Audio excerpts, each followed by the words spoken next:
జై తూర్పు కాపు. సాధిద్దాం సాధిద్దాం ఓబీసీ సాధిద్దాం. సాధిద్దాం ఓబీసీని. పోరాడదాం పోరాడదాం ఓబీసీ సాధించేంత వరకు. పోరాడదాం ఓబీసీ సాధించేంత వరకు. ప్రియమైన మిత్రులారా, ఆంధ్రప్రదేశ్లో కాపుల తర్వాత అత్యంత ఎక్కువ జనాభా కలిగినటువంటి బీసీ కులాలకు సంబంధించినటువంటి తూర్పు కాపులు అక్కడ శ్రీకాకుళం నుంచి మొదలుపెట్టి విజయనగరం విశాఖపట్నంలో నివసిస్తున్న మనం బ్రతుకు తెరువు కోసం ఉపాధి కరువై ఉన్న ఊర్లో పని లేక పొట్ట చేత పట్టుకొని అటు కాకినాడ, రాజమండ్రి, విజయవాడ, భీమవరం, పాలకొల్లు, ఏలూరు అలా తదితర ప్రాంతాలకి, గుంటూరు అన్ని ప్రాంతాలకి కూడా వలస వెళ్ళి రకరకాల వృత్తులు, తాపీ పనివారులుగా, ఆటో కార్మికులుగా, హోటల్ కార్మికులుగా, రకరకాల చిరు వ్యాపారులుగా జీవిస్తున్న మనం మన పిల్లలు పుట్టేటప్పటికి రిజర్వేషన్ ఫలాలు అందకుండా పోయే సందర్భాన్ని మిత్రుడు చంద్రమోహన్ శ్రీకాకుళం ప్రాంతంలో ఉంటున్నప్పటికీ, ఆయనకి ఓబీసీ అక్కర్లేనప్పటికీ కూడా ఏదో ఒక అన్యాయం జరుగుతూ ఉన్నది నా జాతి కోసం పనిచేసే సంఘాలు ఆ ప్రాంతంలో ఆర్థికంగా బలవంతులు కావడం వలన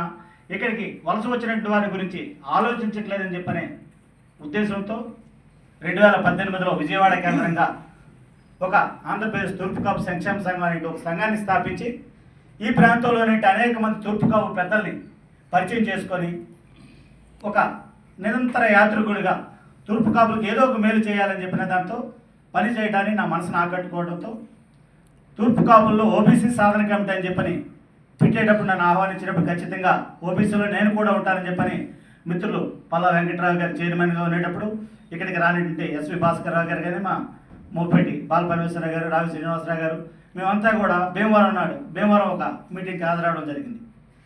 అది మొదలుకొని అనేక పర్యాయాలు పెద్దల ఆధ్వర్యంలో ఇప్పుడు చెప్పినట్టు దానిని ఎన్సీబీసీ కమిషన్ ఆమోదం తెలియజేసేంతవరకు పట్టువదల విక్రమార్కుల్లా ఈ ఓబీసీ సాధన సమితి కమిటీ గతంలో 2023 లాస్ట్ వైఎస్ఆర్ కాంగ్రెస్ పార్టీ గవర్నమెంట్లో ఉన్నంత వరకు కూడా ఒక దశకు తీసుకొచ్చి ఒక జీవనం తీసుకొచ్చారు పెద్దలంతా కలిసి. అయితే చివరి దశలో అది పార్లమెంట్ సెక్షన్ దగ్గరికి వెళ్ళేటప్పటికి మనకి ఎక్కడో ఒక గ్రహణం పట్టినట్టు మన జాతి బిడ్డలకి ఇంకా అన్యాయం జరుగుతూ మళ్ళీ ఒక 4-5 ఏళ్ళు కాలయాపన జరిగింది. అది చివరి సెక్షన్లో పార్లమెంట్లోకి వెళ్తే అది బిల్ అయి ఉంటే గెజిట్ నోటిఫికేషన్ వచ్చి మనకి ఇప్పటికే కలెక్టర్ గారి అంతా కూడా అన్ని జిల్లాలకు అమలు పరిచి ఉండేవారు.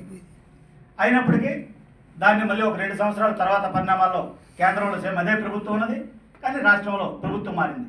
ప్రభుత్వం మారినప్పటికీ 2018లో కానీ అంతకు ముందు కానీ ఇక్కడున్న ప్రభుత్వాలకు కూడా ఎవరికి కూడా ఆటంకం లేకుండా వాళ్ళందరూ కూడా అక్కడున్న కేంద్ర ప్రభుత్వాన్ని సిఫార్సు చేస్తూ జీవోలు ఇచ్చినట్టు సందర్భం కూడా మన దగ్గర రికార్డ్ అయి ఉన్నది. అంటే ఇక్కడ మనం రాష్ట్ర ప్రభుత్వాన్ని నిందించాల్సిన అవసరం లేదు. మరి ఎవరిని నిందించాలి? కేంద్రం నుంచి అమలు జరగాలి. అమలు జరగాలంటే ఏం చేయాలి? మనం పోరాడడానికి మన శక్తి సామర్థ్యాలు ఏమైనా ఉన్నాయా? మన జాతి జనులు అంత చైతన్యవంతమై ఢిల్లీలో నీట్ ఎగ్జామ్ని నిరసించినట్టు విద్యార్థులకి రోడ్డు మీదకి వచ్చే పరిస్థితి ఉన్నదా? ఏమీ లేదు.